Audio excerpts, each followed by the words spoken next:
Sa di kalayuan naghihintay na ang ibang Straw Hat Pirates at handa ng maghigante para kay Nami. Nagtaka ang fishman kung bakit hindi mamatay-matay si Sanji at parang sinasabi pa nito na maghintay ka lang Chokoy. Pagsapo ni Zoro sa mga espada ay parang nagsasayaw itong iniilagan ang 6-word style ng Chokoy. Kahit na sinabi ni Nami na miyembro siya ng Arlong Pirates, hindi pa rin nagpapigil ang mga Marines. Kaya inatake ng dalaga ang mga Marines na naghuhukay sa kanyang bakuran. Biglang sumigaw si Genzo na para sa kalayaan ng Kogoyashi Village ang mga pera.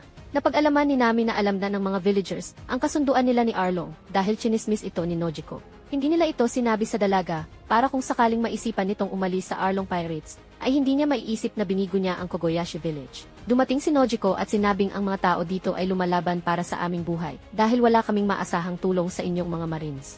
Nagbigay ng utos si Captain Mickey Mouse at nabanggit nito na ang hinahanap nila ay 100 milyon na kinapagtakahan nila Nami. Nagkaroon si Nami ng hinala na tinraidor siya ni Arlong. Nakita na ng Marine ang lalagyan ng kayamanan at dali-daling binuksan ito ni Captain Mickey Mouse. Kitang-kitang ang mga bahid ng dugo sa mga pera kasama ang napakaraming ginto. Nilapitan ang mga ito ni Nami na galit na galit. Tinutukan ng baril ni Captain Mickey Mouse at pinaputukan si Nami. Humarang naman si Nojiko at ito ang tinamaan. Nakita ni Luffy sila Nami na dinala si Nojiko sa doktor. Sabi ni Genzo na pinagkalulo ni Arlong si Nami at wala itong planong tuparin ang kasunduan na kinagalit ng mga tao. Dumating si Luffy na nag-offer ng tulong pero nagalit lang si Nami rito at saka tumakbo papunta kay Arlong. Kinumpronta ni Nami si Arlong at galit na sinabing pinagkalulo mo ako sa mga Marines at hindi ka tumutupad sa ating kasunduan. Sinakal ito ni Arlong at sinabing kailan ako hindi tumupad sa kasunduan. Hindi nakapagsalita si Nami at tinawanan lang ito ni Arlong.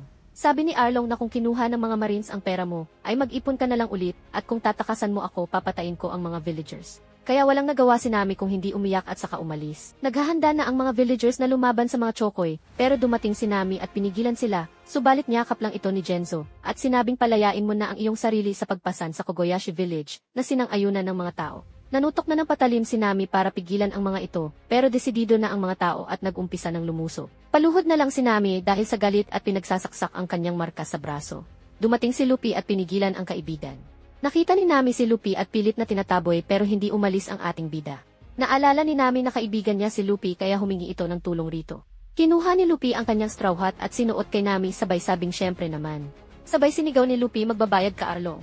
Sa di kalayuan naghihintay na ang ibang Straw Hat Pirates at handa ng maghigante para kay Nami. Sa harap ng gate ng Arlong Park nakaupo sila Johnny at Kyosoku.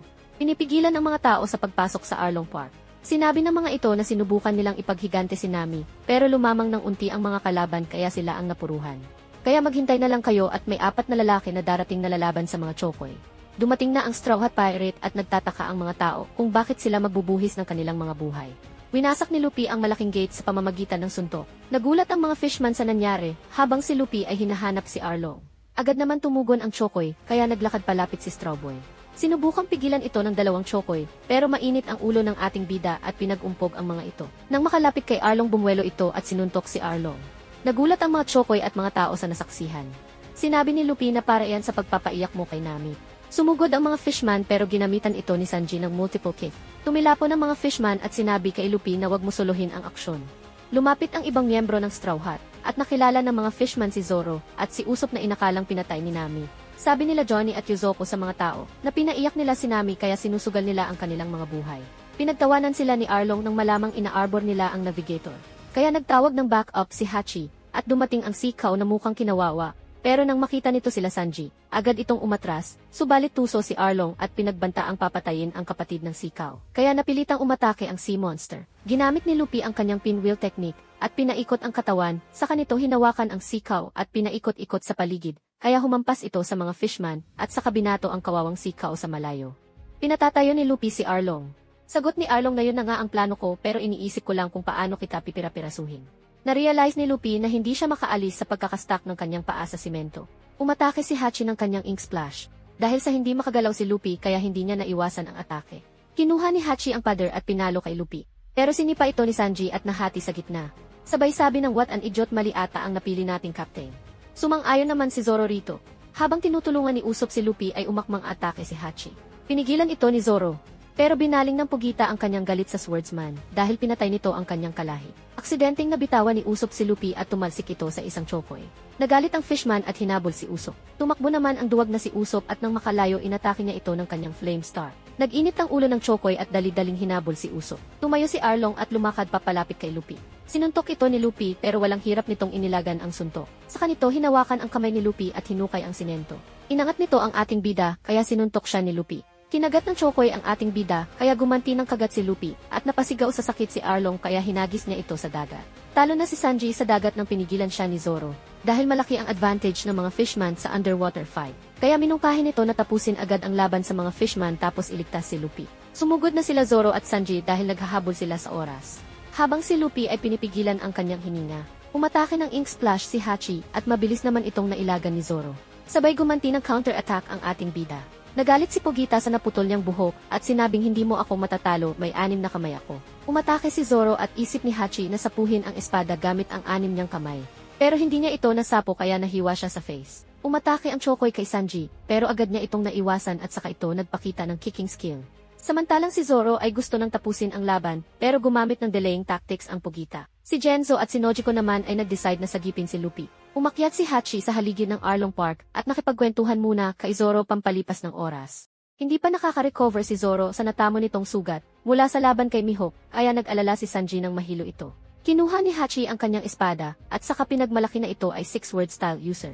Tumbas si Zoro na pinag-alala ni Johnny at Yuzoku. Nawala sa focus si Sanji at nakatikim ito ng Fishman Karate Punch na nagpatalsik dito sa malayo. Nagpasikat si Hachi gamit ang kanyang 6 words hurricane at nakita ang napakalakas na atake pero inawat ito ng Fishman dahil nasisira ang Arlong Park. Bumangon si Zoro at sinabing meron akong taong kailangan makaharap kaya hanggang makita ko siya ulit kahit ang kamatayan ay hindi ako kayang taginin. Patuloy sa paghahabulan ang Fishman at si Usopp, inakala ni Ilong Ranger na naiwan na niya ng milya-milya ang Chokoy, pero hindi niya inaasahan na lilitaw ito sa kanyang likuran, kaya muling kumaripas ng takbo si Usopp. Sinusubukang basagin ni Genzo at Nojiko ang simento sa paa ni Luffy. Pero malulunod na si Luffy kaya nakaisip sila ng ideya. Nagyosi muna si Sanji at sinabing mas malakas pa ang sipa ng matandang upluban pero hindi ako namatay. Bumangon si Sanji at naglakad pabalik na parang walang nangyari. Serious mode na si Zoro at sinuot na ang kanyang bandana, tapos hiniram ang espada ni Johnny at Yuzoku, saka sinabi na papakitaan kita ng 3-sword style. Dali-daling binato ng dalawa ang kanilang espada. Pumorma na si Hachi at sumugod na kay Zoro. Pagsapo ni Zoro sa mga espada ay parang nagsasayaw itong iniilagan ang 6-word style ng Chokoy. Pinakawala ni Zoro ang kanyang Strumming Wolf Swords.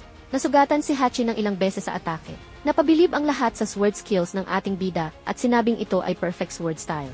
Nagalit naman ang Pugita na akala mo ay walang tinamong sugat.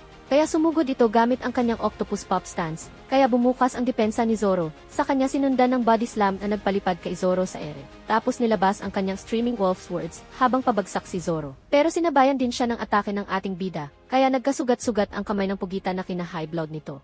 Kahit hirap na si Zoro sa nararamdaman hindi pa rin ito sumuko. Sumugod ulit si Hachi at sumabay sa pag-atake si Zoro ng kanyang Dragon Twister. Naging sashimi Pugita habang nahulog sa ere, kasabay ng mga espada nitong nabasag. Paghihiganti sana ng Chokoy si Hachi. Pero dumating si Sanji at kanya itong sinipa. Tatalon sa dagat si Zoro pero pinigilan ito ni Sanji dahil bubuka ang mga sugat nito. Kaya si Sanji na lang ang tumalon sa dagat at nakita ni Sanji na ligtas na ang kalagayan ni Luffy dahil hinila ang ulo nito sa taas para makahinga. Naisip ni Sanji na sipain ang simento para mawasak. Biglang dumating ang Fishman at inatake si Sanji. Nakita ng Fishman si Genzo sa kanyang ginagawa at balak itong patayin. Hinila ni Sanji ang buhok ng Fishman kaya natigilan ito sa kanyang plano.